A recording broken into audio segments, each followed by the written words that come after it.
Gente, e conta, a gente fica falando, mas conta um pouco do que é a história de Fujimi Kito, que a gente ficou falando, já ganhou prêmio, mas a gente não fala nem da história, né? Conta um pouquinho, Yuri, o que é a história. Eu falo a história sobre uma família de imagem japonesa, a família Fukuda, que é de Mogi das Cruzes, e eles são da região do Citrão Verde ali, né, da área agrícola de Mogi das Cruzes, e eu conto a história mais especificamente da Fuji e do Mikito, que é um casal que saem do Japão, né, da região de Yamaguchi, lá, que por questões climáticas não consegue plantar, não consegue fazer as coisas deles, pescar era muito difícil por causa de questões tufões, terremotos, então era uma vida muito difícil para eles lá. E o Brasil, naquela época, já tinha uma parceria com o governo japonês de trazer pessoas do Japão para trabalhar aqui no Brasil. Né, a terceira leva de escravos, entre aspas, né? Uhum. Que a gente trouxe os negros, depois os italianos e depois os japoneses para cá, né? Então, aí eles chegando aqui, pensavam que ia tá tudo incrível, certo, maravilhoso. incrível e tal, e acabaram passando por muitas dificuldades aí, né? Eles demoraram muito tempo para ir para Mogi das Cruzes, né? Se estabelecerem em alguns outros lugares antes. Vários tipos de cultura que deram errado, né? Palma, depois tentaram batata.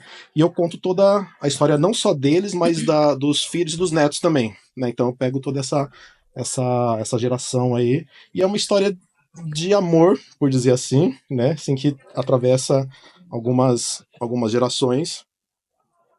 E assim, trata também da questão da imigração também. Acho que como a gente é um tema meio que. Como é que posso dizer assim?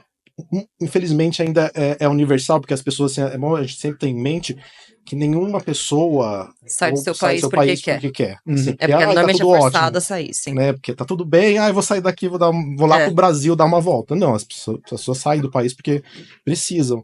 E no centenário quando foi a primeira ideia, né, que eu tive, quando eu conheci a Fuji Mikito, que foi em 2008, né, que tava fazendo 100 anos da migração japonesa, tava tendo um movimento inverso. Tava tendo muitos brasileiros estavam voltando para cá por causa da crise econômica, né, por causa da questão da bolha dos Estados Unidos lá e tal.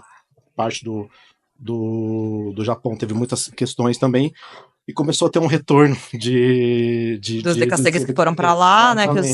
Então você tem um movimento inverso naquela época. Então os movimentos migratórios sempre estão acontecendo, e eu acho que é por isso que é importante a gente tratar muito bem, tratar com muito cuidado a questão da imigração, né? Assim, receber muito bem eles, sabe? O tempo todo que a gente não sabe o que essas pessoas passaram, às vezes sabe, e tem que fazer o melhor por eles, assim, sempre, né? Então é mais ou menos sobre isso o que eu quero falar mais para não dar muito spoiler, né?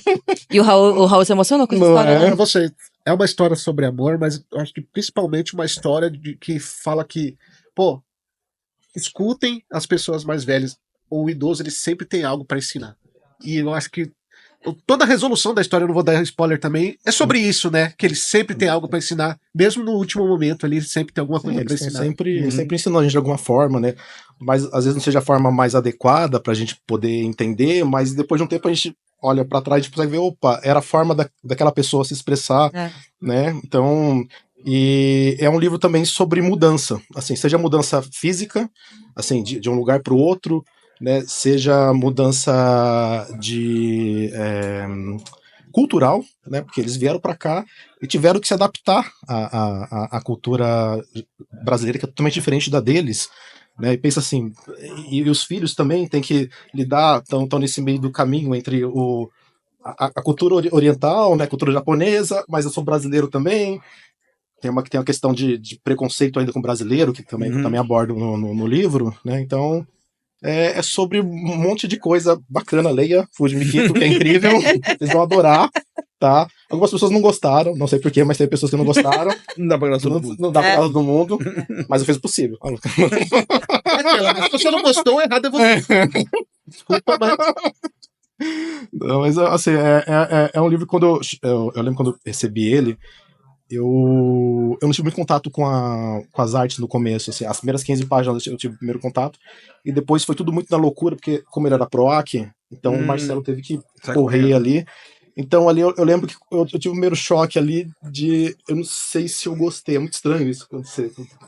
você vê assim a primeira vez, eu falo, não sei se era isso que eu tava esperando e tal, mas foi um livro que eu, com o tempo eu fui gostando dele, assim, poxa, aí foi recebendo o feedback das pessoas, assim, eu tava falando até da minha professora de inglês, né, que ela é também descendente de japoneses, e ela falava comigo e chorava, né, chorava assim, de escorrer lágrimas, assim, eu tava falando pra Bianca, pro Raul e pro Hiro, que tem uma questão de Kombi, né, uma Kombi branca que é muito importante na história, né, e ela falou que o irmão dela também tinha essa Kombi, que passou por situações semelhantes Meu pai da tinha história. uma Kombi. Então, Meu pai tinha uma então é uma história meio que universal, né, assim, ao mesmo tempo que é uma história é uma história comum, né, acho que quase todo imigrante passa por aquelas questões ali, mas a gente pode aprender muito com ela, né. Muito legal, foi muito legal mesmo. Então, falei muito, né, gente? Não. É legal ver a vida acontecendo, né?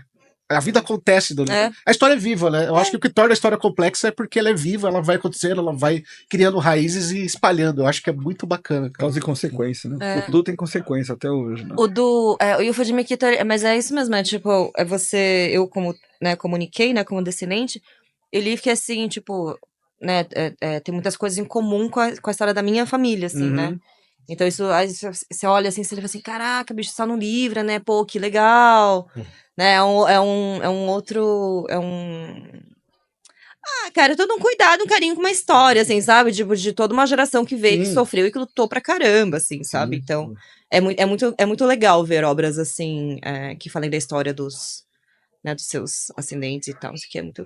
igual o Mouse, né? Você pega lá uma coisa documental, né? Não é mentira, não é fantasia. Né? São fatos que aconteceram. Você pega...